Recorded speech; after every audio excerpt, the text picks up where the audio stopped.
আওয়ামী লীগকে made in India বলে মন্তব্য করেছেন বিএনপির স্থায়ী কমিটির সদস্য সালাউদ্দিন আহমেদ। রাজধানীর এক রাজনৈতিক সমাবেশে দেওয়া বক্তব্যে তিনি দাবি করেন, বর্তমান আওয়ামী লীগ ভারতের ইশারায় পরিচালিত হচ্ছে এবং দেশের জনগণের স্বার্থের চেয়ে বিদেশি স্বার্থকে বেশি গুরুত্ব দিচ্ছে। সালাউদ্দিন আহমেদ বলেন, জনগণের ভোটাধিকার হরণ ও গণতন্ত্র ধ্বংসের মাধ্যমে সরকার ক্ষমতায় টিকে আছে। তিনি অভিযোগ করে বলেন, প্রতিবেশী দেশের সমর্থনেই আওয়ামী লীগ 17 বছর যারা ফ্যাসিজম নিয়মিত রেখেছিল।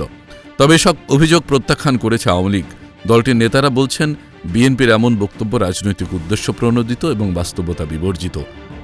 দাবি করছে, আওয়ামী লীগ জনগণের ভোটে বারবার নির্বাচিত হয়ে সরকার গঠন করেছে এবং দেশের জন্য কাজ করেছে। তবে রাজনৈতিক অঙ্গনে এই বক্তব্য ঘিরে শুরু হয়েছে নতুন বিতর্ক ও আলোচনা।